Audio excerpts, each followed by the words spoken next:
नमस्कार श्रोताओं। क्षेत्रीय समाचार एकांश के आज़ादी के अमृत महोत्सव के इस विशेष कार्यक्रम में आपके साथ मैं पंकज सनवाल खुलबे। श्रोताओं, कार्यक्रम में आगे बढ़ने से पहले आइए सुनते हैं ये संदेश। देश के कई हिस्सों में कोरोना संक्रमण तेजी से बढ़ रहा है। हमारी अपील है कि आप सतर्क रहें और 15 से 18 वर्ष के किशोरों सहित अन्य लोगों के टीकाकरण में मदद करें। कोरोना वायरस से सुरक्षित रहने के लिए 3 सरल उपायों का पालन अवश्य करें। मास्क पहने, 2 गज की सुरक्षित दूरी बनाए रखें, हाथ और चेहरा साफ रखें। कोविड संबंधी जानकारी और मार्गदर्शन के लिए राष्ट्रीय हेल्पलाइन नंबर 011-2397-8046 और 1075 पर संपर्क करें। इसके अलावा प्रदेश हेल्पलाइन नंबर है 104 और 01352722 100 और 2724-506। और आइए श्रोताओं, अब सुनते हैं आज़ादी के अमृत महोत्सव के अंतर्गत आज़ादी के आंदोलन में हमारे स्वतंत्रता सेनानियों के बलिदान और योगदान की प्रेरक कहानियों पर आधारित आकाशवाणी की विशेष श्रृंखला की आज की कड़ी, आज़ादी का सफर आकाशवाणी के साथ।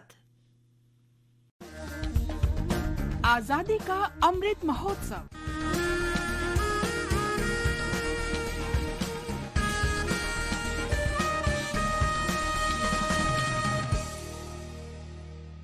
आजादी का सफर आकाशवाणी के साथ। भारत का गौरवशाली स्वतंत्रता संग्राम आधुनिक विश्व के महानतम संघर्षों में से एक है। आकाशवाणी समाचार आपके लिए प्रतिदिन इस संग्राम की एक झलक लेकर आता है। Simon, go back! Simon, go back! 3 फरवरी 1928 को साइमन कमीशन बंबई पहुंचा। साइमन कमीशन दरअसल भारतीय सांविधिक आयोग था, जिसका गठन 1919 के भारत सरकार अधिनियम के कामकाज पर रिपोर्ट देने के लिए किया गया था। आयोग की इस यात्रा का उद्देश्य ब्रिटिश भारत में संवैधानिक सुधार का अध्ययन करना तथा इस तरह के और सुधारों का सुझाव देना था। जॉन साइमन और क्लेमेंट एटली की संयुक्त अध्यक्षता वाले इस आयोग में 7 सदस्य शामिल थे, जो सभी ब्रिटिश थे। आयोग में एक भी भारतीय को शामिल नहीं किया गया था, इसलिए राष्ट्रीय नेताओं और स्वतंत्रता सेनानियों ने इसका कड़ा विरोध किया। Simon Commission! Simon Commission! Bharat माता की जय! वंदे मातरम! वंदे मातरम! 1927 में मद्रास में आयोजित भारतीय राष्ट्रीय कांग्रेस के वार्षिक अधिवेशन के दौरान आयोग का बहिष्कार करने का निर्णय लिया गया। आयोग के भारत आगमन पर पूरे देश में हड़ताल की गई। आयोग के गठन की निंदा करने के लिए देश भर में बैठकें भी आयोजित की गईं। आयोग को हर शहर में विरोध का सामना करना पड़ा। मद्रास में प्रदर्शनकारियों पर फायरिंग हुई और कई जगहों पर लाठीचार्ज किया गया। केंद्रीय विधानसभा ने बहुमत से निर्णय लिया कि उसका आयोग से कोई लेना देना नहीं होगा। पूरे देश में साइमन वापस जाओ के नारे गूंजने लगे। लखनऊ में गोविंद बल्लभ पंत पुलिस के लाठीचार्ज में घायल हो गए और जीवन भर के लिए अपंग हो गए।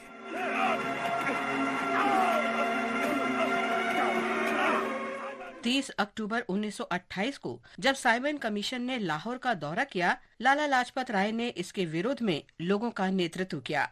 विरोध शांतिपूर्ण था, लेकिन प्रतिशोध की कार्रवाई में तत्कालीन पुलिस अधीक्षक जेम्स ए स्कॉट ने प्रदर्शनकारियों पर लाठी चार्ज करने का आदेश दिया।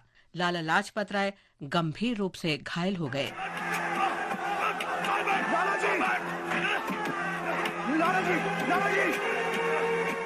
इसके बावजूद उन्होंने चिकित्सा सहायता पहुंचने से पहले ही वहां एकत्र लोगों को संबोधित किया और कहा कि उन पर किया गया ये क्रूर प्रहार ब्रिटिश भारत के ताबूत में अंतिम कील साबित होगा। दुर्भाग्य से लाला लाजपत राय का 17 नवंबर 1928 को निधन हो गया। साइमन कमीशन ने 2 खंडों में एक रिपोर्ट प्रकाशित की। इसने भारत में प्रांतीय स्वायत्तता का प्रस्ताव रखा, लेकिन केंद्र में संसदीय जिम्मेदारी का प्रस्ताव खारिज कर दिया। ब्रिटिश सरकार ने भारत में साइमन कमीशन के विरोध को देखा और ये कहकर लोगों को शांत करने की कोशिश की कि भविष्य में इस तरह की किसी भी कवायद में भारतीयों की राय को ध्यान में रखा जाएगा। बाद में ब्रिटिश सरकार ने भारत में संवैधानिक सुधारों पर चर्चा के लिए लंदन में गोलमेज सम्मेलन आयोजित किए। हम स्वतंत्रता सेनानी और राजनीतिक कार्यकर्ता भवानी भट्टाचार्य को भी याद करते हैं, जो 3 फरवरी 1935 को शहीद हो गए थे। भवानी भट्टाचार्य का जन्म 1914 में ढाका जिले के जोयदेवपुर गांव में हुआ था, जो अब बांग्लादेश में है। वो बंगालियों के क्रांतिकारी आंदोलन से जुड़े थे और ढाका में श्री संघ क्रांतिकारी समूह में शामिल हो गए।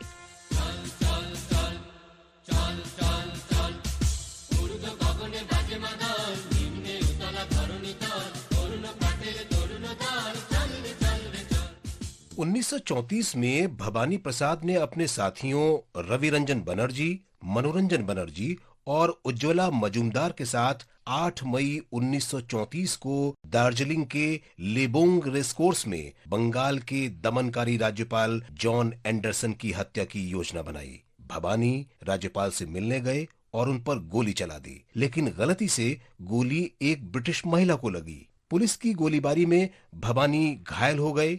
उन्हें गिरफ्तार कर लिया गया और जेल में डाल दिया गया। बाद में अदालत ने उन्हें मौत की सजा सुनाई। भवानी प्रसाद को 3 फरवरी 1935 को राजशाही सेंट्रल जेल में फांसी दे दी गई। हम इस महान शहीद को नमन करते हैं। इसके साथ ही आजादी का सफर आकाशवाणी समाचार के संग श्रृंखला का ये अंक समाप्त हुआ। मिलते हैं कल अगली कड़ी में।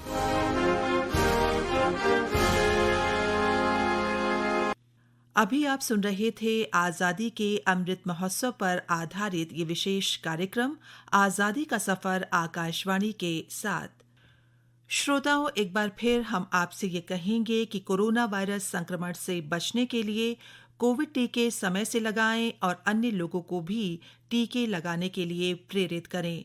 अपनी बारी आने पर एहतियाती डोज समय से लगवाएं और ज़रूरी है कि वैक्सीन लगाने के साथ ही हम कोविड से जुड़ी हर सावधानी का पालन अवश्य करें। घर से बाहर और दफ्तर में काम करते हुए मास्क अवश्य लगाएं।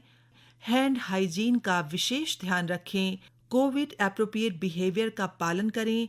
आप सार्वजनिक जगहों पर जा रहे हैं तो भीड़भाड़ में ना जाएं। भीड़भाड़ वाली जगहों और सामाजिक आयोजनों से दूरी बनाए रखें।